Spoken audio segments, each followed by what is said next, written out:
Eu só estou dizendo para você prestar muita atenção, que no dia que você deixar de orar, de jejuar e de santificar a tua vida, você vai morrer como igreja. Você pode congregar, você pode ter carteirinha de membro, você pode ter tua credencial, você pode ser o que quiser, você pode ter a fama que está vivo. Se você não tiver oração, jejum e santificação, você só faz de conta que está vivo, mas você já está morto faz é tempo. Faz é tempo.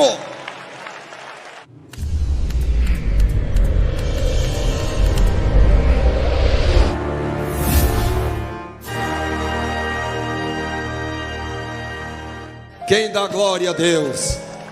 Pode bater as palmas para Jesus. Olha que lindo. Glória a Deus. Eu quero convidar os amados irmãos neste momento para ficarem de pé. Eu quero ler um texto da Bíblia Sagrada com vocês. Algo que o Senhor tem colocado no meu coração. Pega a sua Bíblia, abra comigo no primeiro livro dos reis de Israel. Primeiro livro dos reis, capítulo 2, verso 36. Quem acredita que Deus tem uma palavra para você nessa tarde, dá um glória a Deus bem alto. Primeiro Reis 2:36. Depois enviou o rei e chamou a Simei. Diga comigo bem alto, Simei. Está tão fraco, Simei. E disse-lhe: edifica-te uma casa em Jerusalém, e habita aí, e daí não saias, nem para uma, nem para outra parte, porque há de ser que no dia em que saíres e passares o ribeiro de Cedron, saibas de certo que morrerás. O teu sangue será sobre a tua cabeça. E Simei disse ao rei: boa é essa palavra. Como tem dito o rei, meu senhor, assim fará o teu servo. E Simei habitou em Jerusalém muitos dias.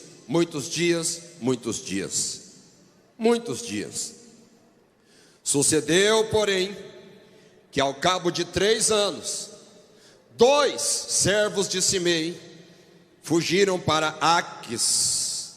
2 servos de Simei fugiram para Aques, filho de Maaca, rei de Gate, e deram parte a Simei, dizendo: eis que teus servos estão em Gate. Então Simei se levantou e albardou seu jumento e foi a Gate, para Aques, a buscar os seus servos. Assim foi Simei e trouxe os seus servos de Gate. E disseram a Salomão que Simei de Jerusalém fora a Gate e tinha já voltado. Levanta a mão para o céu, diga: meu Deus. Mais forte, meu Deus. Mais forte, meu Deus. Fala comigo nesta tarde, através da tua palavra. O homem não é nada, mas a tua palavra é poderosa. Fala comigo. Amém. Pode assentar. Isso. Pode glorificar ao Senhor Jesus. Glória a Deus. Preste atenção no que eu vou falar agora. Você vai entender a mensagem. Nem pense em sair de Jerusalém. Não saia de Jerusalém. Aliás, a ordem imperativa de Jesus em São Lucas 24:49 é essa: ficai em Jerusalém. Nem pense em sair. Jerusalém. Ficar em Jerusalém. Meus queridos irmãos, Jerusalém Jerusalém, habitação de paz, como dizem os judeus, é o lugar que no ano 1000 a.C., Davi conquista e centraliza o império judaico-israelense. Ele assume o reinado de Saul, filho de Quis, e ele então consolida um poder nunca antes visto na história de Israel. Davi, o rei Davi. Meus queridos, quando Davi consegue consolidar o reinado de Israel, faltava ainda um adversário para ele derrotar, para que ele tivesse todo o poder em suas mãos. Era Isbosete, filho de Saul, era um remanescente que aspirava o trono de Davi, aspirava, desejava. É triste, mas é verdade. Por mais que nós tenhamos chamado de Deus, propósito de Deus, Satanás sempre tenta nos derrubar, e Satanás sempre conspira para tentar nos tirar da posição que Deus quer. E Davi está com o seu reinado muito bem estabelecido, mas a casa de Saul sempre sonhava em reconquistar, em reassumir o poder. A casa de Saul. Tudo vai bem no reinado de Davi até que ele comete aquele adultério com Batseba. Quando Davi comete esse adultério, a vida de Davi vira uma desgraça. A vida de Davi vira uma miséria. O seu filho Aminon pratica incesto com a própria irmã. Isso é uma aberração, isso é uma loucura dentro de Israel.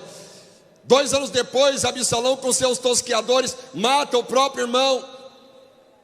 Mas, meus queridos, a história de frustrações da vida de Davi estava apenas começando. A Bíblia Sagrada vai nos dizer que Absalão não somente matou seu irmão, mas ele queria também matar o seu pai e usurpar o reinado do seu pai, Absalão. Absalão, então, com um plano apoiado por Aitofel, um dos conselheiros mor de Davi, planeja a morte de Davi, a destruição de Davi. Absalão então entra às concubinas do seu pai, como se ele quisesse deixar bem claro: a minha rebelião não tem volta, eu não quero acordo, eu quero ver meu pai morto. Então Davi tem que fazer algo que ele não queria fazer. Davi tem que fazer algo que jamais subiu ao coração dele, tem que fazer isso: abandonar Jerusalém. Ele teve que sair de Jerusalém. Ele sai de Jerusalém, ele vai embora da cidade, triste, angustiado. Aquele mesmo Davi, que as mulheres gritavam: Davi matou seus 10 milhares. Aquele mesmo Davi, com aquele gentil aspecto, aquele Davi que matou o leão, que matou o urso, que derrotou o Golias, aquele Davi está agora angustiado, fugindo do seu próprio filho chamado Absalão. Davi está fugindo. E a Bíblia vai relatar alguns lugares que Davi tem em comum com Jesus, quando ele está fugindo de Absalão. A Bíblia Sagrada mostra Davi passando pelo ribeiro de Cedron e subindo pela subida das oliveiras. E é triste a maneira como Davi está descendo aquele vale do ribeiro de Cedron. Segundo Samuel capítulo 15 verso 23, vai mostrar a tristeza e a consternação de Davi. E toda a terra chorava a grandes vozes. Passando todo o povo, também o rei passou o ribeiro de Cedron, e passou todo o povo na direção do caminho do deserto, o povo andando atrás de Davi, e Davi chorando. A Bíblia Sagrada vai descrever o máximo da angústia de Davi, segundo Samuel capítulo 15 verso 30, quando Davi não está mais descendo o ribeiro de Cedron, mas ele está subindo o monte das oliveiras. E quando ele está subindo o monte das oliveiras, é o máximo da tristeza de Davi, fugido do seu próprio filho. A Bíblia diz que subiu Davi a subida das oliveiras, subindo e chorando, com a cabeça coberta, e caminhava com os pés descalços, e todo o povo que ia com ele cobria cada um a sua cabeça, e subiam chorando sem cessar, fugindo do seu próprio filho. Davi, fugindo de Absalão, fugindo para não morrer, andando descalço, cabeça coberta, chorando. Você consegue imaginar o grau de tristeza de Davi? Mas preste atenção, exatamente neste momento que Davi está passando por toda essa angústia, ele vai passando pela terra chamada Baurim. Quando ele passa pela terra de Baurim, era uma terra habitada por benjamitas, da mesma tribo de Saul, é a mesma tribo também de Saulo de Tarso. Baurim, onde habitavam os benjamitas. Quando Davi está passando descalço, com a cabeça coberta, chorando, lamentando, e os seus homens do seu lado, a Bíblia mostra que aparece esta figura que nós lemos o nome dele aqui, Simei. Davi está chorando, angustiado. Tudo que Davi não precisava naquele momento era de condenação, de julgamento, de afronta e de palavras de humilhação. Mas Simei, quando observa Davi na sua desgraça, na sua miséria, chorando, descalço, cabeça coberta, então Simei começa a amaldiçoar Davi. E ele não começa só a amaldiçoar, ele começa a jogar pedra. E Davi já não era mais um jovem, Davi já era um senhor de idade. Davi já estava com quase seus 60 anos, e lá estava Simei, xingando Davi, amaldiçoando Davi, dizendo: sai, sai, homem de sangue, sai, sai, homem de Belial, o Senhor te deu agora a paga de todo o sangue da casa de Saul, em cujo lugar você tem reinado agora. E já deu o Senhor o reino na mão de Absalão teu filho, e eis você agora na tua desgraça, porque você é um homem de sangue. E ele xingava Davi, apedrejava Davi, jogava pedra. Davi já não era mais jovem, e se acertasse no olho, e se acertasse nas costas, se acertasse na boca, quebrasse os dentes, pouco interessa. O negócio é apedrejar, o negócio é amaldiçoar. A Bíblia diz que eram tantas pedras que Simei jogava, que chegava a levantar pó do chão, jogando pedra contra Davi.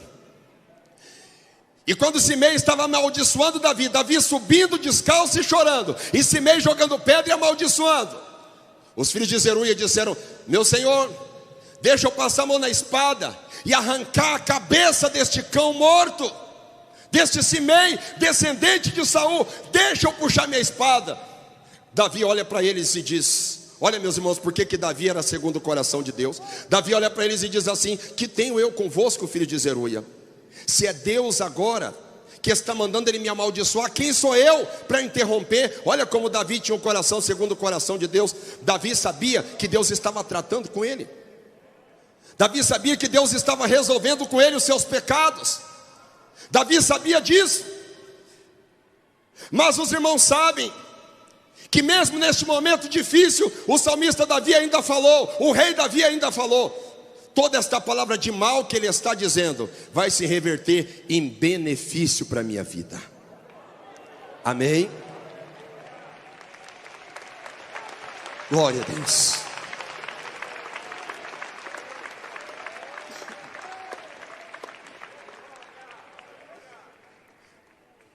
Vocês conhecem a história que daqui a pouco Absalão é morto.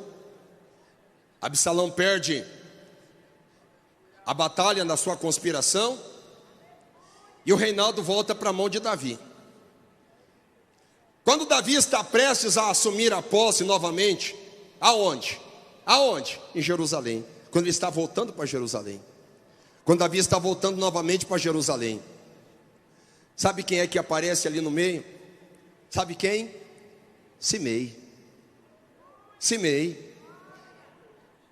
A Bíblia Sagrada mostra aqui em 2 Samuel 19:16 que Simei se apresentou junto com os homens de Judá. Espera aí, Simei também era judeu? Era da tribo de Judá? Não, ele era da tribo de Benjamim. Mas por que ele se apresentou junto com os homens de Judá? Porque Davi era de Judá. Ele era malandro, ele era esperto. Ele sabia que era o momento dele se reconciliar. O rei estava alegre, voltando para assumir Jerusalém de novo. Estava alegre. O rei estava feliz porque reconquistou, apesar da morte do seu filho.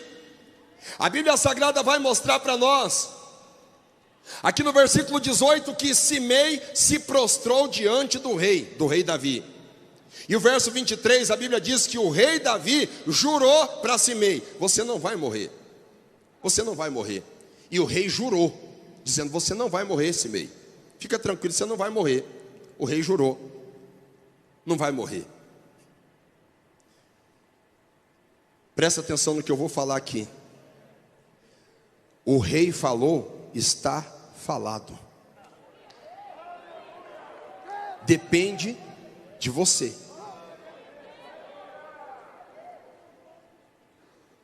O rei falou e jurou: você não vai morrer esse mês. Fica tranquilo, você não vai morrer. Fique em paz. Os filhos de Zeruia novamente passam a mão na espada e dizem: chegou o momento da gente arrancar a cabeça dele. O rei falou: hoje ninguém vai morrer, que tenho eu convosco. Hoje ninguém vai morrer. Hoje é dia de alegria. Ninguém vai morrer hoje. O tempo passa, Davi agora está já com seus 70 anos. Davi chama seu filho chamado Salomão, diz assim: meu filho Salomão, eu quero te apresentar todo o ouro e toda a prata que eu vou deixar para você. Você vai construir a casa de Deus, o templo do Senhor, exatamente no Monte Moriá. Você vai construir o meu templo. Eis aqui ouro e prata suficiente para tudo isso. Riqueza, madeiras de finíssima qualidade, tem tudo. Só que tem alguns pequenos abacaxi para você resolver para mim aqui. Você vai ter que resolver um probleminha com Joabe, tá bom? E você vai ter que resolver um probleminha também com aquele rapazinho chamado Simei. Deus vai te dar sabedoria para você tratar com ele, tá bom? Salomão sabia que ele tinha uma tarefa para resolver. Então ele chama Simei no seu palácio. Quando ele chama Simei para uma conversa, parece que eu vejo Salomão dizendo para Simei: Simei, não precisa eu entrar em detalhes com você aqui agora. Não precisa eu dizer o que foi que você fez. Não precisa eu ficar gastando tempo dizendo tudo que você causou de mal. O meu pai era idoso, o meu pai era vulnerável, e você estava apedrejando e amaldiçoando meu pai. Não precisa eu entrar em detalhes. Só vou te dizer uma coisa: edifica uma casa em Jerusalém. Edifica uma casa em Jerusalém. Faça uma casa aqui. Você é lá de Baurim, mas você vai ter que construir uma casa aqui em Jerusalém. Edifica uma casa em Jerusalém e habita aí. E daí não saia, nem para uma, nem para outra parte. Porque há de ser que no dia em que saíres e passares o ribeiro de Cedron, saiba de certo que morrerás. Saiba de certo que morrerás. Quando falamos esta frase, saiba de certo que morrerás, você não se lembra de Gênesis 2,17? Você não se lembra do que Deus falou quando Adão e Eva estavam morando no paraíso? Morrerás. Salomão profere a sentença de Simei, mas é uma sentença condicional. Você sabe a diferença entre uma sentença condicional e uma sentença definitiva? Quando é condicional, existe uma possibilidade de abrandar a pena. E ele diz para Simei: você vai ficar em Jerusalém. Se você sair, você vai morrer. Não saia de Jerusalém, senão você vai morrer. Meus irmãos e irmãs, o primeiro ponto que eu tenho a meditar com os irmãos é que quando Deus nos notifica, quando Deus fala conosco, nós temos que prestar atenção no que Ele está falando. Eu sei que existem muitas coisas que nós deixamos de observar, e nós temos algumas consequências leves, mas existem outras coisas muito sérias que nós deixamos de seguir, deixamos de observar, e a consequência é a morte. E falando em morte, vocês sabem muito bem que nunca na história do Brasil, na história moderna, os coveiros do Brasil tiveram tanto trabalho. Mas não é somente os coveiros que trabalham no sepultamento físico de pessoas, mas nós estamos vendo um sepultamento de uma geração. Estamos vendo o sepultamento da economia. Estamos vendo o sepultamento espiritual de muita gente, porque estão desobedecendo o que Deus determinou, o que Deus definiu. Existem critérios de Deus que Ele deixou bem claro, que Ele não abre mão. E se nós abrirmos mão desses critérios, nós estamos correndo um sério risco de vida. Se Deus falou, fica no que eu orientei. Se Deus falou, fica no que eu falei. Se Deus já determinou, se Deus já definiu, se já aprovou, se Deus já manifestou por A mais B, que Ele se alegra com aquele propósito estabelecido. Se nós fugirmos desse propósito, nós estamos correndo o risco de morrer. E muitas pessoas parecem que querem pagar para ver.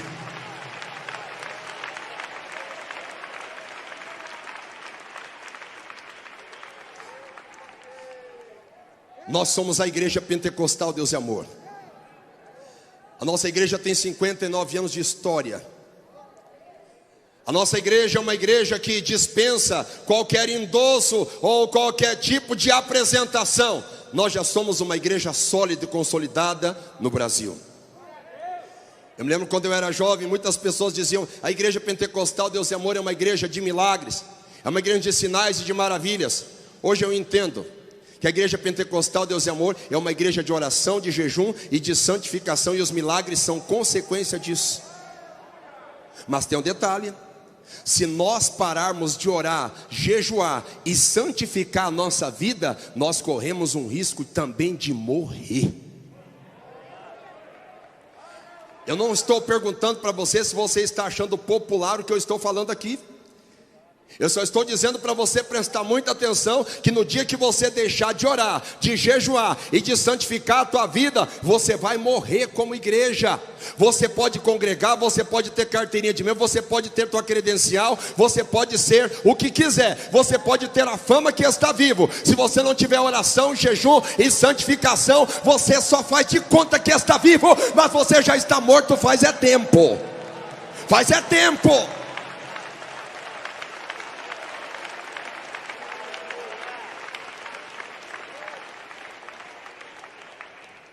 Não saia de Jerusalém. Não saia de Jerusalém. O que é Jerusalém de Eva? Era a vontade de Deus. O que era Jerusalém de Simei? Era a vontade de Salomão. O que é Jerusalém de Deus para você? É a oração, o jejum, a santificação, sem a qual ninguém verá o Senhor. Chegou o momento da igreja entender que nós não vamos nos dobrar para esta pandemia, porque a nossa igreja é forte. A nossa igreja é de Deus. Quem crê que esta igreja é de Deus, levanta a sua mão. Quem crê que esta igreja é de Deus, levanta a sua mão. Fala para quem está ao teu lado aí, pode falar: ficar em Jerusalém. Fala mesmo, ficar em Jerusalém. Ficar em Jerusalém. Salomão dá ordem para o Simei. E o rei falou: meu querido, está falado. O rei falou, está falado. Passa um ano, cadê o Simei? O Simei está bom, está tranquilo, está uma benção, pregando, orando por revelação, participando da Santa Ceia. Cadê ele? Não, pode ficar tranquilo, está dentro de Jerusalém. Ótimo. Passa 2 anos, cadê o Simei? O Simei está uma benção. O Simei está tranquilo, não saiu dos termos de Jerusalém. Ótimo. 2 anos e meio. 3 anos. 3 anos. Daqui a pouco os servos de Simei escapam para Aques, rei de Gate. Ai. Os servos de Simei escapam, vão embora. E daí daqui a pouco alguém dá parte a Simei dizendo: os seus servos foram embora. Seus servos estão lá na terra dos filisteus. Parece que eu vejo o Simei dizendo assim: olha, Salomão, porque a palavra Salomão, pastor Milton, vem de Shalom. Shalom é paz. Salomão, Shlomo, paz, pacífico. Shlomo, paz, é um homem pacífico. Olha como ele abrandou a minha pena. Duvido se fosse Saul, se deixaria a minha cabeça em cima do pescoço. Shlomo, eu vou lá, busco meus servos e volto em paz. Tudo certo. E foi, abordou o jumento, buscou seus servos e voltou, como se nada tivesse acontecido. Não, é Shlomo, é Shalom, é tudo na paz. É igual o evangelho que está sendo veiculado hoje em dia. É um evangelho líquido, é um evangelho que não exige renúncia, É o evangelho que faz uma caricatura de Jesus Cristo como se ele fosse um Papai Noel, ou o gênio da lâmpada, ou Aladim. Quando Jesus Cristo, verdadeiramente, ele é amoroso, ele é misericordioso, mas ninguém queira ficar na frente da ira do Cordeiro. Ele é bom, mas ele não é bobo. Ele é misericórdia, mas ele é justiça.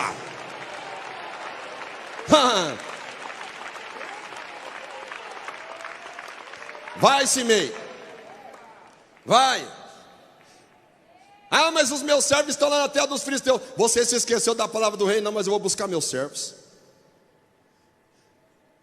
Olha, você não sabe que Salomão é filho de Davi, Davi é homem de sangue. Ah, mas eu vou buscar meus servos.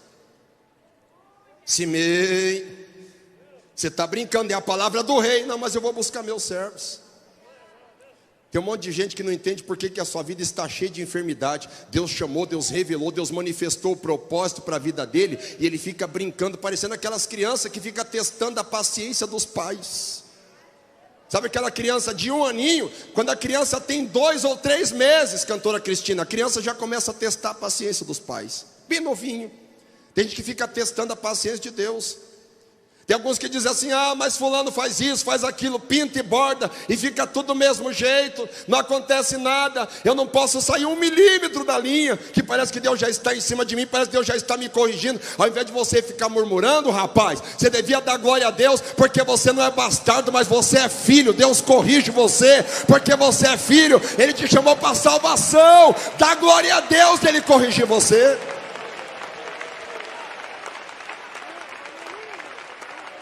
Tem glória a Deus aí?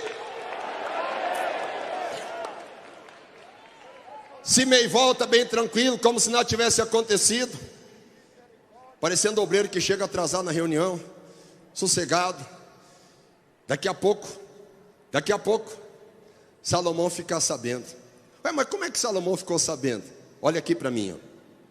Tem coisa que a tua esposa não sabe, tem coisa que o teu esposo não sabe, tem coisa que o teu pastor não sabe, que a diretoria não sabe, mas os olhos do Rei dos Reis sabem todas as coisas.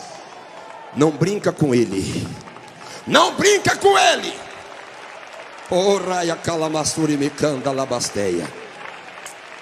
E vou dizer mais uma coisa para você aqui, ó. Quando um pastor quer te disciplinar e você foge, você escapa, você vai para outra congregação, você vai para outro ministério, você sai batendo porta, xingando, falando palavrão, difamando, fazendo bagunça nas redes sociais. Você faz isso, né? Agora quando é Deus que disciplina, quando é Deus que pune, aí eu quero ver o que vai fazer. Quando é com Deus o negócio, não adianta apelo, não adianta fugir, porque Deus, Ele é soberano. Salomão então chama Simei: vem cá, Simei, vem cá. Você se lembra tudo que você fez para o meu pai? Você se lembra todos os males que você causou? E agora? E agora? Você acha que você vai ficar impune? A Bíblia Sagrada diz que Benaia, filho de Joiada, filho de Joiada, lança a mão em Simei e mata ele. Por que ele morreu? Por quê? Porque ele apedrejou Davi? Sim ou não? Não. Ele morreu porque ele saiu de Jerusalém. Ele morreu porque ele saiu da vontade de Deus, mais uma vez, porque ele brincou com a oportunidade que ele recebeu. Você sabia que você está aqui nessa tarde desviado da igreja? Ou você que nunca aceita Jesus, dizendo assim: não, eu fico só na base da bênção da minha mãe, da minha avó, eu fico só na base da oração dos irmãos. Você fica aqui, ó. Você sabia que aqui hoje pode ser a tua última oportunidade? Você sabia? Por mais que você peça para mim ser bonzinho para você, eu preciso dizer a verdade para você: hoje pode ser a tua última oportunidade. Pode ser hoje. Meus queridos irmãos, a Bíblia Sagrada vai nos mostrar um paralelo. Olha o que aconteceu com Simei. Olha o que aconteceu com Davi, o sofrimento de Davi, tudo que Simei fez para ele. Mas ele recebeu uma oportunidade. Era só ele ficar em Jerusalém, mas ele não quis ficar em Jerusalém, ele quis sair. Da mesma maneira, a Bíblia Sagrada mostra o Senhor Jesus orando no Getsêmani, que é a mesma região do Ribeiro de Cedron, é a mesma região do Monte das Oliveiras. O Senhor Jesus está chorando, está agonizando em oração diante do Pai.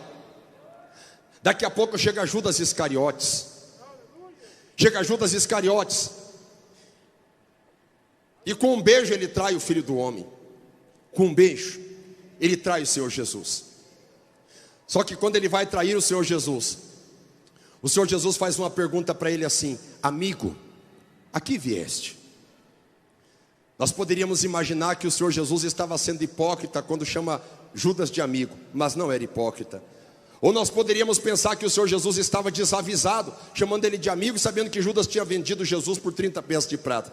Nenhum dos dois, não era hipócrita e nem desavisado. Jesus estava dando a última oportunidade de Judas. Sabe por que eu vejo que era a última oportunidade? Porque se Judas, quando Jesus diz para ele, amigo, a que vieste? Se Judas se prostrasse no chão e pedisse perdão, pedisse misericórdia, quem concorda comigo que o Senhor Jesus perdoaria Judas? Quem concorda? Perdoaria. Mas não. A Bíblia Sagrada diz em Mateus 27, verso 5, que Judas retirou-se. Retirou-se da onde? Jerusalém. Retirou-se e foi se enforcar. Retirou-se de Jerusalém. Saiu de Jerusalém. Meus irmãos, nesta pandemia, neste período que nós estamos vivendo a pandemia ainda, eu tenho presenciado muitas coisas que têm me entristecido.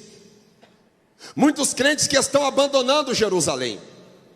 E a Jerusalém dos crentes que nós entendemos agora é a nossa congregação. Muitos estão abandonando a congregação, estão abandonando a igreja, estão abandonando. Estão dando a desculpa da pandemia. Os crentes da Netflix, os crentes do domingo do futebol de tarde, os crentes do videogame, os crentes que ficam nas redes sociais o dia inteiro e tem preguiça de vir na igreja por causa da pandemia. Eles vão na farmácia, vão no hospital, vão no mercado, vão no parque, e tem uns bombadões que vão até na academia fazer musculação, mas na igreja não vem buscar a Deus, não vem clamar a Deus, está abandonando Jerusalém. A hora que o chicote começa a estralar, começa a pedir misericórdia, não saia de Jerusalém, não saia de Jerusalém.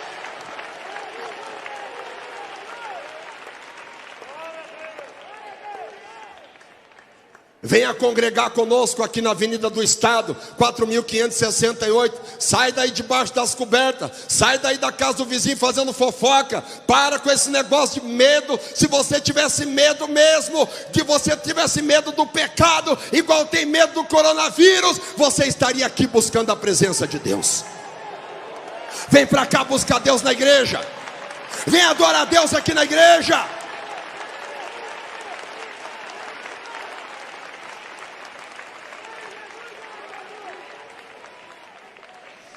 Ah, o pastor é negacionista. Ó aqui, ó, máscara KN95, face shield, álcool em gel na entrada e na saída da sede mundial, higienização com ozônio no intervalo de cultos. Está acontecendo tudo isso aqui para mostrar que a Igreja de Deus de Amor, ela não é negacionista.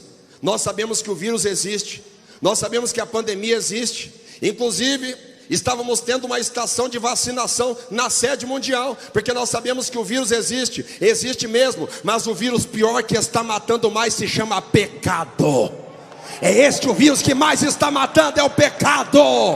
E se a igreja fugir, se os crentes fugir da igreja, este vírus é mais mortal ainda que o Covid-19. Tem glória a Deus aí? Tem glória a Deus aí? Vocês se lembram o que aconteceu com aquele homem que descia de Jerusalém para Jericó? Vocês se lembram o que aconteceu com ele? Descia descia de Jerusalém para Jericó. Ele descia. O que aconteceu com esse homem? Ele foi apanhado pelos salteadores porque ele saiu de Jerusalém. Não saia da congregação dos teus irmãos. Venha buscar a bênção de Deus na casa de Deus. Em nome de Jesus Cristo, esse lugar aqui é seguro, é o lugar mais seguro que tem na face da terra. Venha adorar a Deus, venha buscar a presença de Deus. Em nome de Jesus, nada disso de abandonar Jerusalém. Daqui a pouco você vai fazer o quê? Você vai ficar só assistindo filmes. Daqui a pouco você vai ficar igual a crentaiada do Netflix. Aí é uma moda de Netflix. Volta e meia um falou: pastor, está acontecendo isso, aquilo. Depois que eu coloquei o Netflix na minha casa, eu falo: vai, agora larga esse negócio aí, abandona esse satanás aí. Parece que o glória a Deus ficou mais murcho. Tem algum glória a Deus aí? É.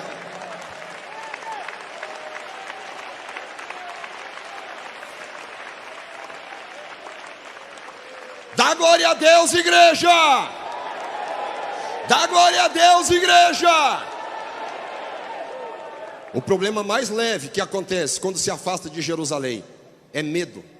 Medo, angústia, frustração, depressão. É isso que acontece, porque o ser humano ele é socializável. Quando Deus nos fez, Ele já sabia que nós teríamos que nos relacionar com as pessoas, nos aproximar das pessoas, buscar a Deus coletivamente. A Bíblia Sagrada mostra dois discípulos. Quando o Senhor Jesus morre na cruz do Calvário, eles estão saindo de Jerusalém, indo para uma aldeia que era a 60 estádios distante de Jerusalém, 12 quilômetros, chamada Emaús. E quando eles estão no caminho, eles estão assustados, estão amedrontados, estão frustrados, com medo. Hoje a maioria dos crentes, quando você começa a conversar, você já percebe que ele já envelheceu 5, 10, 20 anos. É triste, mas é fato. Ele não fala mais das coisas de Deus, ele só fala notícia. Você viu o que falou no site tal? Você viu o que está circulando no WhatsApp? Você viu o que está circulando? Está lá no Facebook. Meus irmãos, o que tem de fake news? E o que os crentes mais estão absorvendo é isso hoje: mentiras, montagens, enganos. Não passa disso. E alguém diz: mas pastor, cadê o filtro do crente para perceber quando é mentira e quando não é? O filtro é o discernimento de espírito. Mas o Espírito Santo, quando o crente abandonou Jerusalém, o crente deixou de orar em casa, deixou de buscar Deus, o discernimento foi embora, fica com angústia, com depressão, igual os discípulos no caminho de Emaús. Estavam todos assustados. Quem está com medo aí, levanta a mão. E quem está com Cristo em Jerusalém aí, levanta a mão. É. Dá glória a Deus.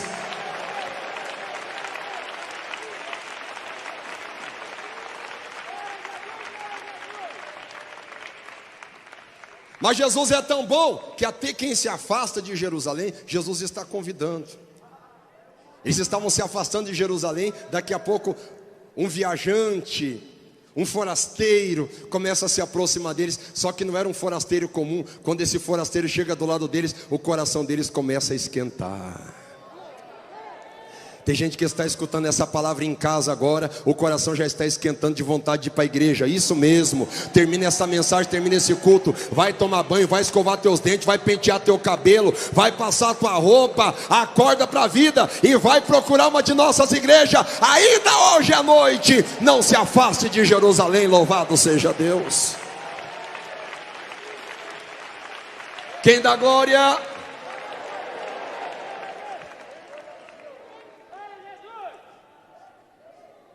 Daqui a pouco está chegando o momento do Senhor Jesus se apresentar para os seus discípulos, para os apóstolos. Aonde? Em Jerusalém. Quando o Senhor Jesus vai chegando em Jerusalém, se aproximando para os seus apóstolos, eu me identifico muito com Pedro. Eu imagino Pedro, daquele jeito todo ressabiado. E o Senhor Jesus está ali. E o Pedro imaginando, eu imagino a mente dele a 1000 por hora, imaginando tudo que ele fez. Todos os fiascos, na linguagem do sul, as gafes que ele cometeu, tudo que não precisava fazer ele fez, e o que precisava fazer ele não fez. Parece que eu vejo Pedro imaginando: era para mim andar por cima das águas, eu naufraguei. Na mesma hora que eu faço a revelação que Jesus é o Messias, ele mesmo diz para mim: para trás de mim, Satanás, que me serve de escândalo. Que escândalo que eu sou, que vergonha. O mestre pregando 3 anos e meio, amor, misericórdia, tolerância, benignidade, mansidão, calma, temperança. O mestre pregando tudo de bom, e eu em menos de 10 segundos eu arranco da minha peixeira e corto a orelha do soldado Malco. Que vergonha, o mestre tem que colar a orelha dele de novo. Pedro imaginando tudo isso. Eu seguindo o mestre de longe, eu neguei o mestre, aleluia. Eu fiz tanta coisa errada, mas eu vejo Pedro dizendo: eu fiz tanta coisa errada, mas eu não fui embora de Jerusalém. Eu fiquei em Jerusalém. Eu sou da Galileia, mas eu fiquei em Jerusalém. Eu não fui embora de Jerusalém. Ficar em Jerusalém. O Senhor Jesus, São Lucas capítulo 24, verso 49, ele diz: eis que vos envio a promessa de meu Pai. Ficai, porém, na cidade de Jerusalém, até que do alto sejais revestidos de poder. Meu irmão, se chover canivete, compra um guarda-chuva de borracha, mas não se afasta da igreja. Venha cultuar. Nem que tenha que vir a pé, de Uber, de helicóptero, de bicicleta, de carona, de ônibus, de metrô, da maneira que você julgar conveniente. Venha buscar a Deus na casa de Deus. Venha buscar a Deus na presença de Deus. Olha o que diz o Salmo 122. Alegrei-me quando me disseram: vamos à casa do Senhor. Levanta a mão bem alto, se levanta. Diga comigo: alegrei-me quando me disseram: vamos à casa do Senhor.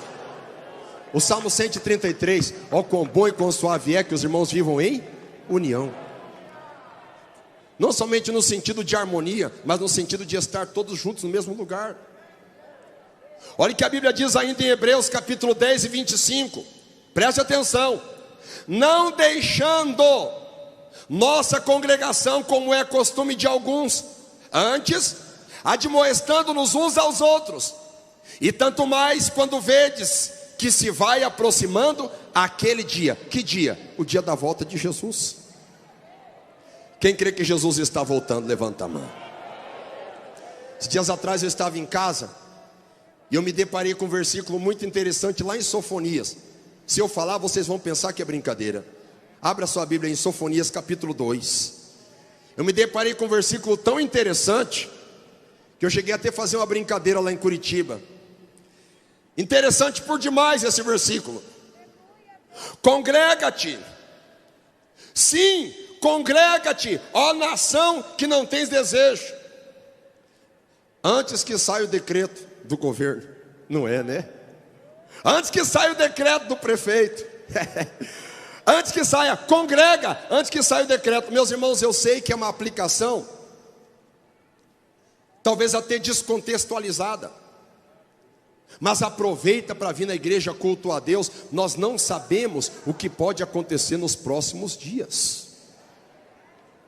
Nós não sabemos o que pode acontecer nos próximos meses. Nós não sabemos. Eu me lembro que no dia 26 de dezembro de 2019, o Senhor mostrava uma visão para mim em sonhos. O Senhor mostrava uma visão para mim, que eu recebi um alerta. Eu vi muitos tanques de guerra, e um homem muito ilustre nessa nação falou comigo assim: prepare os teus filhos, se prepare. Dia 26 de dezembro de 2019, se prepare, porque está vindo uma grande guerra, e a segunda parte da guerra vai ser pior que a primeira. Eu acordei, gravei aquele sonho, mandei para o meu e-mail para ficar bem registrado. Quando eu terminei de gravar, o pastor Marena ligou para mim: pastor Milton, pode vir pregar na sede mundial dia 1º de janeiro? Falei: eis-me aqui. Eu até tive um sonho de uma grande batalha. Não me sinto preparado à altura, mas eis-me aqui. Falou, então é isso mesmo, vem para a guerra, porque é bênção, é Deus que preparou essa oportunidade por mão. A partir dali, meus irmãos, a partir daquele dia eu comecei a assumir um propósito, um compromisso de economia, uma mentalidade de economia. Eu comecei a economizar o que eu pudesse, antes da pandemia. Eu devia para banco, naquela virada de mês. A partir dali eu comecei a mudar meu pensamento. E às vezes até eu ia para a igreja de bicicleta. Alguns irmãos até não entendiam. E eu também não entendia. Daqui a pouco eu começava a sentir aquela angústia. Até que uma irmã da igreja chegou para mim e falou assim: pastor, o senhor mostrou para mim os bancos da igreja tudo afastado. A igreja vai fechar. Falei, meu Deus. Irmãos, foi exatamente do jeito que Deus mostrou para aquela irmã. Meus irmãos, nós temos a oportunidade de congregar. Essa é a Jerusalém que Deus nos chamou. Quantos milagres Jesus já operou na tua vida aqui? Quantas maravilhas. Você casou aqui, adquiriu tua casa aqui, teu carro aqui, tudo que você tem Deus te deu aqui. Fica quieto aqui, congrega aqui. Deus vai continuar te guardando, te livrando aqui. Para com esse medo bobo. Venha congregar na Jerusalém que Deus preparou para você aqui.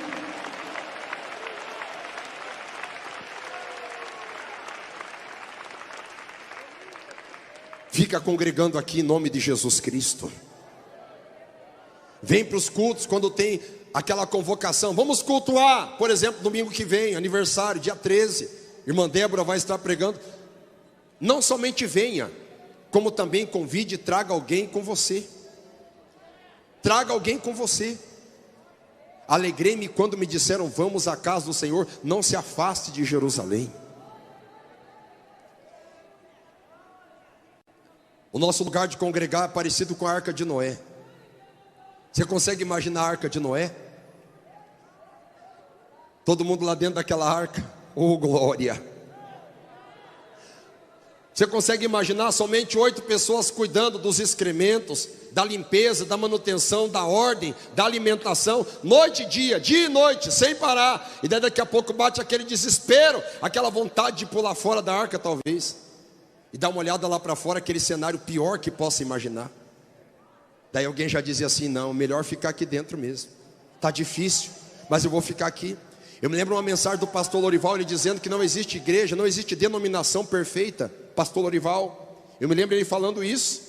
Escuta bem, eu sei que dentro da igreja pode acontecer talvez fofoca, perseguição, calúnia, pode acontecer desprezo, pode acontecer muita coisa. Mas escuta, meus queridos, pelo amor de Deus, pode ter certeza que lá fora é pior. Você aqui dentro está coberto pelo sangue de Jesus. Jesus está guardando a tua família aqui dentro. Jesus está protegendo, está cuidando do teu futuro aqui dentro da igreja.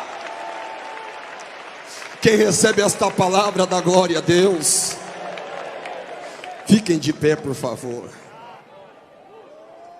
Fiquem de pé, por favor. Ficar em Jerusalém. Diga comigo: ficar em Jerusalém. Quem sente que Jesus te chamou neste ministério? Quem sente? E quem vai ficar firme até o fim em nome de Jesus? Quem sente que o fim já está próximo? Quem sente? Levanta a mão. Quero convidar você aqui nessa tarde, que você vai entregar a sua vida para Jesus aqui. Também você saiu de Jerusalém. Você saiu. Você abandonou a sua congregação, o teu chamado. Venha para Jesus aqui agora, venha. Aonde está a primeira pessoa que vai reconciliar com Deus? Levante a sua mão, venha aqui para frente. Venha. Venha aqui para frente. Levante a sua mão, corre aqui na frente. Corre. Rápido, venha. Jesus está te chamando para uma vida nova aqui hoje. Aonde está você que vai reconciliar com Deus? Vem aqui na frente, olha aí. Glória a Deus. Tem mais. Tem mais. Tem mais pessoas que saíram de Jerusalém. Jesus está te chamando aqui hoje. O Senhor Jesus está te chamando aqui agora. Venha. Venha para cá, venha. Olha lá, tem mais pessoas. Venha, glória a Deus. Glória a Deus. Venha. Venha. Olha quantas pessoas voltando para Jesus. Você que nunca foi crente, você vai aceitar Jesus aqui agora. Cadê você? Tem mais alguém? Você vai aceitar Jesus aqui agora. Cadê você? Cadê você que vai aceitar Jesus? Vem aqui na frente. Isso. Levanta a mão e vem aqui. Levanta a mão e vem aqui na frente. Vem aceitar Jesus aqui agora. Glória a Deus. Vem aqui na frente. Tem mais alguém? Olha as pessoas derramando lágrimas aqui na frente. Olha a sinceridade destas pessoas. Glória a Deus. Glória a Jesus. Glória a Deus. Meus queridos que estão aqui à frente, queiram por favor levantar as suas mãos. Levantem suas mãos comigo, vocês aqui na frente. Levanta as mãos. Digam comigo assim: Senhor Jesus. Mais forte: Senhor Jesus, perdoa os meus pecados, salva minha alma, escreva o meu nome lá no céu, no livro da vida, e sela com teu sangue. Senhor Jesus, tem misericórdia. Senhor Jesus, eu te amo de todo o meu coração. Senhor Jesus, tem misericórdia, salva minha alma, salva minha família, em nome de Jesus. Vamos orar por eles. Estenda as mãos para cá. Senhor Jesus maravilhoso, salva estas almas aqui agora, Senhor. Repreenda, Senhor, toda a força do maligno. Repreenda, Senhor, todo o levante de Satanás. Rompe agora, Senhor, as cadeias, as correntes, os grilhões. Salva, Jesus, estas almas aqui agora. Venha, Jesus, fazer a obra completa neste momento. Faça, Jesus, faça maravilhas neste momento. Santo Deus, poderoso e eterno Pai, tenha misericórdia neste momento, Senhor. Tenha misericórdia dos teus servos e das tuas servas, que estão aqui agora assumindo um propósito contigo, um propósito sincero de salvação. Faça a tua obra completa aqui agora, em nome de Jesus. Que maravilha! Que maravilha! Deus abençoe. A nossa equipe agora estará assim colhendo os dados, as informações de vocês. Nós vamos entrar em contato, vamos cuidar de vocês. Quem não é batizado ainda vai se batizar para a glória de Deus. Quem já é batizado vai voltar para a Santa Ceia e não vai sair mais para fora de Jerusalém. Amém? Deus abençoe. Palma para Jesus, meus irmãos.